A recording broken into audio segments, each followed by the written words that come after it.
Hello everyone, this is Chaitanya Kaushik and today we are going to start class 9th mathematics chapter 8 that is quadrilaterals। तो यहाँ पर ई code given है, तो जिसको भी online जाकर पढ़ना है तो वो यहाँ से स्कैन कर सकता है अपने मोबाइल से और ऑनलाइन पढ़ सकता है। So let's start. तो हमने क्लास 6th और 7th में ट्राइंगल्स की बहुत सारी प्रॉपर्टीज़ के बारे में पढ़ा है। किसी नॉन 3 कॉलिनियर पॉइंट्स को ज्वाइन कर देंगे तो हम जो है ट्राइंगल बना सकते हैं। और अगर हम लेट्स से 4 पॉइंट्स को ज्वाइन कर लेंगे तो हम क्या बनाएंगे? So such a figure formed by joining 4 points in an order is called a quadrilateral। So हम इस चैप्टर में इस टाइप के quadrilaterals के बारे में पढ़ेंगे। तो basically a quadrilateral has 4 sides, 4 angles and 4 vertices। यहाँ पर आप देख सकते हैं कि side A, B, B, C, C, D and D, A हैं और 4 एंगल्स फॉर्म यहाँ पे कर रहे हैं, एक ये एंगल, एक ये एंगल, एक ये एंगल और एक सेम ये एंगल। और similarly we have 4 vertices A, B, C and D। So अगर मैं अपोजिट वर्टिसेस को आपस में ज्वाइन कर दूंगा तो मेरे पास जो लाइन सेगमेंट आएगा उसे हम डायगोनल बोलेंगे। So A C and B D are the 2 diagonals of the quadrilateral A B C D. So बहुत सारे लाइव एग्जांपल्स जो हम अपनी डेली लाइफ में नोटिस करते हैं वो है एक ब्लैक बोर्ड, वो भी एक क्वाड्रिलेटरल है। 4 लाइन सेगमेंट्स को ज्वाइन कर कर बनता है ये। हमारे पास अपनी जो बुक है, टेबल हो गई। सिमिलरली और भी ऐसी चीज़ें हो सकती हैं जिसमें आप 4 नॉन कोलिनियर पॉइंट्स को ज्वाइन कर कर बना सकते हैं, उन्हें हम क्वाड्रिलेटरल कहते हैं। Coming to the next topic, that is angle sum property of a quadrilateral। So angle sum property कहती है that sum of the angles of a quadrilateral is 360 degree। This can be verified by drawing a diagonal and dividing the quadrilateral into 2 triangles। तो एक triangle के तीनों sides, तीनों angles का सम हो जाएगा 180 डिग्री, दूसरे ट्राइंगल के भी तीनों एंगल्स का सम हो जाएगा 180 डिग्री। हैंस जो क्वाड्रिलेटरल है उसके एंगल्स का सम होता है 360 डिग्री। यहाँ से हम इसे सिंपली प्रूव कर सकते हैं, आप आराम से इसे पढ़ लेना। अब नेक्स्ट पे आते हैं हम डिफरेंट टाइप्स ऑफ क्वाड्रिलेटरल्स। तो मेरे पास ये फिगर में डिफरेंट टाइप्स के क्वाड्रिलेटरल ड्रॉ हो रखे हैं। सो अगर मेरे पास एक ऐसा क्वाड्रिलेटरल है जिसकी अपोजिट साइड्स पैरेलल हैं, सो उसे हम कहते हैं ट्रेपीजियम।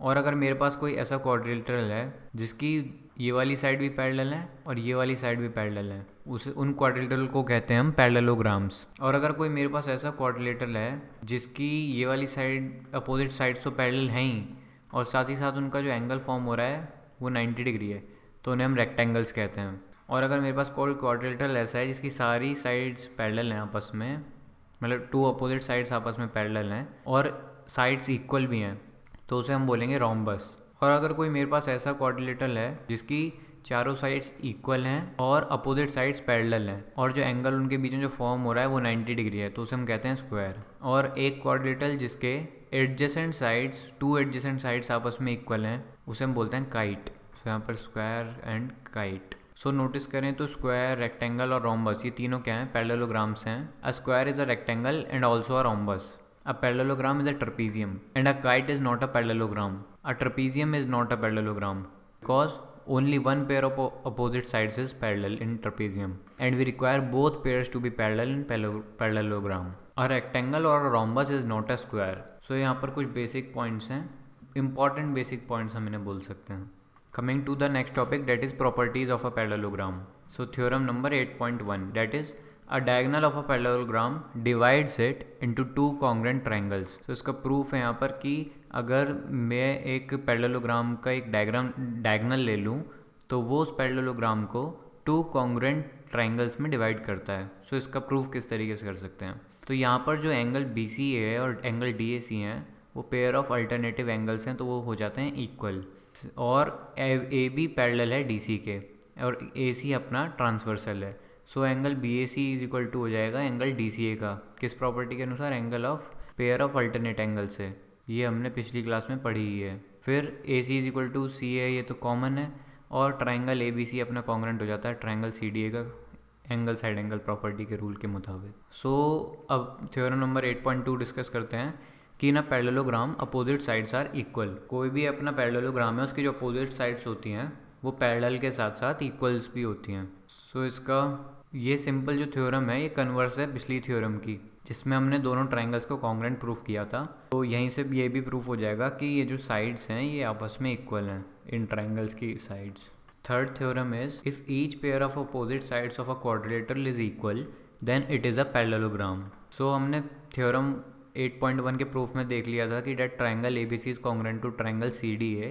तो यहाँ पर अब angle B A C equal हो जाएगा एंगल डी सी ए के, and similarly angle B C A equal हो जाएगा एंगल डी ए सी की, क्यों? क्योंकि अल्टरनेट इंटीरियर एंगल्स फॉर्म कर रहे हैं। तो यहाँ पर हम क्लियरली सी कर सकते हैं डेट पैरेललोग्राम के जो अपोजिट साइड्स हैं वो इक्वल हैं, and conversely if each pair of opposite sides of a quadrilateral is equal then it is a parallelogram.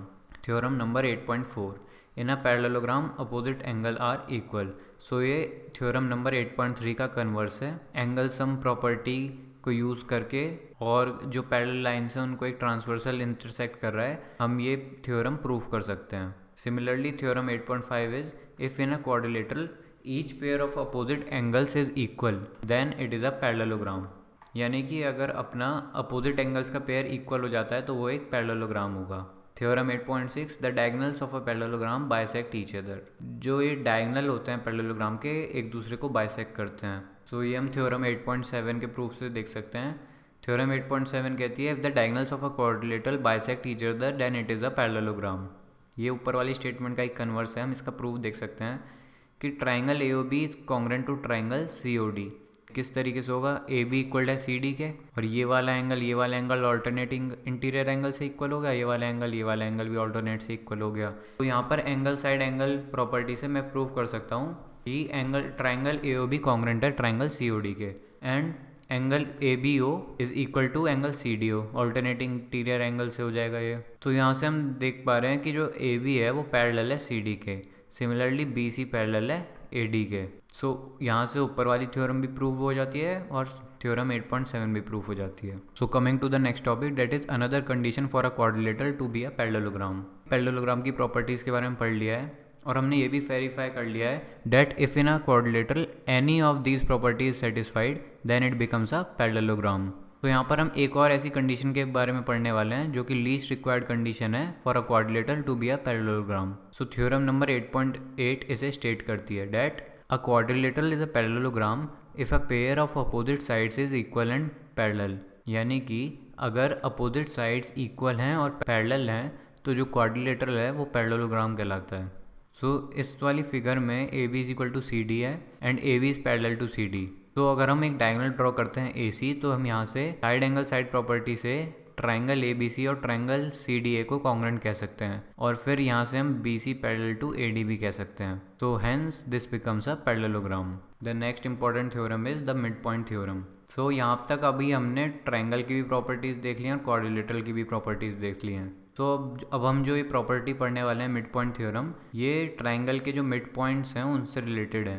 सो हम एक एक्टिविटी परफॉर्म करते हैं कि हम एक ट्राइंगल ड्रॉ करते हैं और दो मिड पॉइंट्स मार्क करते हैं उनकी टू साइड्स पे, एक E और एक F। सो अगर मैं इन दोनों को ज्वाइन कर देता हूँ, सो अब मैं क्या करता हूँ, EF को भी मेज़र करता हूँ और BC को भी मेज़र करता हूँ, और एंगल AEF को भी मेज़र करता हूँ और एंगल ABC को भी मेज़र करता हूँ। तो मैं यहाँ से ऑब्ज़र्व करूँगा कि EF जो है वो BC लेंथ का आधा है और ये एंगल AEF इक्वल है एंगल ABC के। So EF is parallel to BC।